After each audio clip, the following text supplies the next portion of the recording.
آج کے شو میں ہم نے انوائٹ کیا ایسی ایک اسکرین رائٹر جنہوں نے ڈر سے جاتی ہے صلہ جیسے بہت سے سپر ہٹ ڈراما سیریلز لکھے ہیں، اور ریسنٹلی انہوں نے لکھا ہے ہم ٹی وی کا نیو ڈراما سیریل رقیب سے. So let's welcome our guest B girl. Hello B girl, welcome to the show. کیسی ہیں آپ؟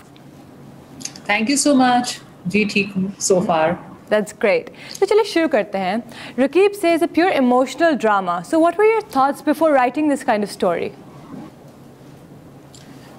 Well, honestly speaking, there are never any thoughts when you sit down to write. Or I don't plan my stories, or I don't sit down to consider what I'm going to write about. اس دفعہ جو تھوڑا سا consciously ایک decision تھا لیا وہ یہ تھا کہ I did not want to talk about the taboos which are very prominent in our society already, because I had already written ڈر سی جاتی ہے صلہ، تو مجھے لگ رہا تھا کہ کچھ اور میں لکھنا چاہتی ہوں. And then I thought one of the major issues that I have seen while growing up is love, the emotion of love, which is, I don't know, I've never been able to understand that. It's so complex, it's so complicated. And then I thought I would like to write a love story. That's all what I thought about. Writer کا کام ہوتا ہے story لکھ کر دے دینا، اس کے بعد دا بال از ان the directors court. تو کیا آپ کے خیال میں کاشف نثار جیسے ڈائریکٹر، اقرا عزیز، نعمان اعجاز اور ثانیہ سعید جیسے ایکٹرز نے آپ کے اسکرپٹ کو جسٹیفائی کیا ہے یا جسٹس دی ہے؟ This is my second project with Kashif نثار. اور انیوژول چیز جو کاشف اور میرے ساتھ ہوئی ہے اس میں دونوں پروجیکٹس میں جو ہم نے کیے ہیں وہ یہ ہے کہ Kashif usually sit down with a writer and get the story written اور واٹ ایور. پہلے ڈسکشن ہوتی ہے پری رائٹنگ، بٹ یہاں دونوں دفعہ ایسا ہوا کہ I finish the whole serial on my own 100% in isolation as I wanted to write it, and I sent it over to Kashif. And then Kashif read it and just took it over. He said, I want to do it. اب کاشف جیسا ایک seasoned director جس کو بہت سمجھ ہے کہانی کی، اس کی ڈیپتھ کی، کیریکٹرز کی شیڈس کی، ان کے ایریاز کی، whatever has been written between the lines, he knows how important screenplay is. So اس میں تو مجھے کوئی ڈاؤٹ ہی نہیں تھا. I chose my director this time, so I asked him to read my script and he would like to do it. جو cast ہے Noman and Sania and everybody, I mean, اس میں تو کوئی ڈاؤٹ ہی نہیں ہے. I think my script has been very lucky to find them. اور جو رقیب سے کی کہانی ہے وہ کیا آپ کو لگتا ہے حقیقت سے قریب ہے؟ دیکھیے جتنا بھی میں نے اب تک کام کیا ہے I think I'm a realist when it comes to my writing. میں فینٹسائز کر نہیں پاتی ہوں اپنی کہانیوں کو. ریئلسٹک ہوتی ہیں، ہارڈ ہٹنگ ہوتی ہیں، بہت گرے ہوتی ہیں. اسی طرح کی چیز ہے رقیب سے. جو ایموشنز ہیں وہ کیونکہ بہت بلنٹ، بہت ٹرو ہیں، اس لیے کئی دفعہ بہت انکنونشنل سے لگتے ہیں کہ ہم ذرا چھپ رہے ہوتے ہیں ایسی چیزوں سے کہ let's not face those situations. So I think I have been able to bring them out. اور جو لٹریچر کا جو ایسپیکٹ ہے وہ کیا پاکستانی ڈراما سیریلز میں زیادہ دکھائی دیتا ہے آپ کو لگتا ہے؟ دیکھیے اتنا تو نظر نہیں آتا کیونکہ بہت کمرشل ہم نے کی ہے چیز، اور ہمیں یہ بھی لگتا ہے کہ کمرشل ہونا شاید کوئی بہت نیگیٹو بات ہے، جبکہ ایسا بھی نہیں ہے. کمرشل ہونے کا مطلب ہے some thing which is sellable, جو کہ بک سکتی ہے، بکنے کی طاقت رکھتی ہے، جس کو زیادہ سے زیادہ لوگ دیکھ سکتے ہیں یا اس سے انجوائے کر سکتے ہیں، because it is an entertainment media. اس لیے کوئی اس میں برائی نہیں ہے.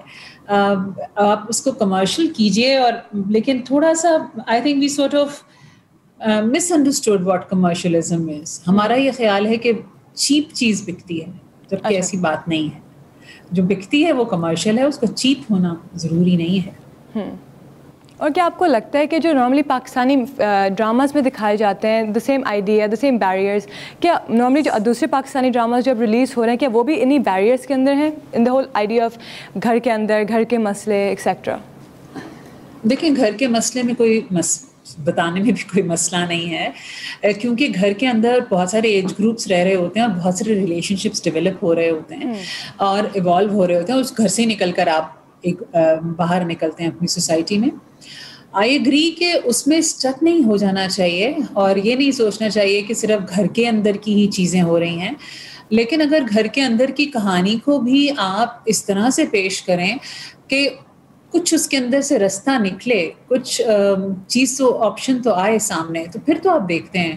مجھے یہ بھی لگتا ہے کہ over the period of time یہ شاید ایک بات سمجھ لی گئی کہ جو عورتوں کے کیریکٹرز ہیں, یا اگر عورت آڈینس ہے تو she is only interested in the households, جو کہ فی زمانہ صحیح نہیں ہے. She is doing a lot more than that. تو ہمیں کام کرتی ہوئی, باہر نکلتی ہوئی, ایک ایوالو ہوتی ہوئی عورت کو بھی دکھانا چاہیے. اور آپ یہ بھی بتائیں کہ رقیب سے ہیز اے بگ کاسٹ, خاص کر نعمان اعجاز اور ثانیہ سعید جیسے سینئر آرٹسٹ کام کر رہے ہیں اس میں.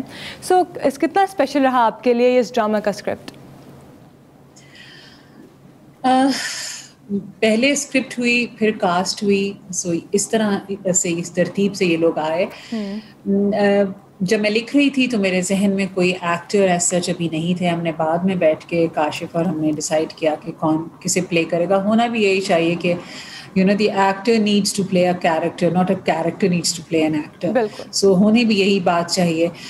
میرے لیے بےحد اسپیشل اس لیے بھی رہا کہ again every script that I write is an intense emotional journey for myself as well. اس کے بعد جب وہ مٹیریلائز ہوتی ہے, ریئلائز ہوتی ہے, اور ریئلسٹکلی اسکرین پر وہ کیریکٹرز نظر آتے ہیں, اور جب اتنے بڑی کاسٹ اور اتنے you know they one of the great performance we have, تو وہ جب اکٹھے ہو کر آ جاتے ہیں تو I am super excited to see them on screen. اور میں نے جتنا بھر کام دیکھا ہے, I am very very impressed and thrilled. ڈر سے جاتی ہے صلہ کے لیے آپ لکس اسٹائل ایوارڈ 2019 بھی جیت چکی ہیں. کیا رقیب سے بھی یہ ایکسپیکٹیشن ہے آپ کو؟ دیکھیے, جب ڈر سے چاہتی ہے صلہ لکھا تھا, I had immense responsibility on my shoulders. I was writing on sexual abuse.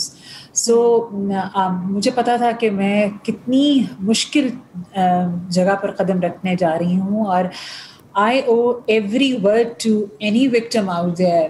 جو میں نے وہ کہانی لکھی, it was their story.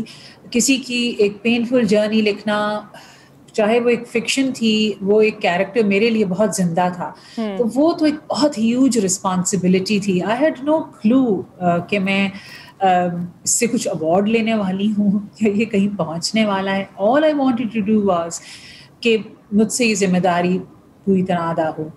رقیب سے لکھتے ہوئے جیسے میں نے آپ سے کہا کہ my personal conflict that I have with emotion of love, I have never been able to understand it completely. کسی بھی ایج گروپ کے ساتھ ہو, کسی بھی ریلیشن شپ جو لو کے اوپر بیسڈ ہوتی ہے, مجھے ہمیشہ لگا بڑی کمپلیکیشنز ہیں. تو I think it's my personal take on a story. اور کچھ بھی لکھتے ہوئے کسی بھی آرٹسٹ کا دھیان اپنے کام پر رہنا چاہیے. اس سے وہ ہے اس کا اصل ایوارڈ کہ اس نے کتنا 100% دیا ہے. بالکل بالکل صحیح کہہ رہی ہیں آپ. اور ٹو کنکلوڈ, کیا آپ کوئی میسج دینا چاہیں گے رقیب سے کہ ویورز کو جو بھی دیکھ رہے ہیں؟ میسج دینے کے بے حد خلاف ہوں امین. مجھے لگتا ہے میں اصلاحی ادب کے بھی خلاف ہوں, میں اصلاحی ڈرامے کے بھی خلاف ہوں. میں کون ہوں کسی کو کوئی پیغام دینے والی ہے, کسی کو سکھانے بتانے والی. I tell stories which can be very bold, which can be hard-hitting, which can be uncomfortable, but I write what I see. I present that as a visual story to my society.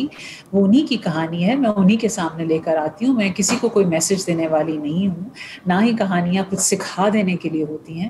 کہانیاں شاید آپ کو سوچنے پہ مجبور کرنے کے لیے ہوتی ہیں. سو اگر کہیں پہ کوئی تھنکنگ پروسیس اسٹارٹ ہوتا ہے تو that is the best connection a writer and an audience has. That's all I can do. Well, thank you so much, Beagle, cover page کو اپنا قیمتی وقت دینے کے لیے. Thank you so much. Lovely talking to you. Take care. It was a lovely interview. Thank you so much. Allah Hafiz. Allah Hafiz.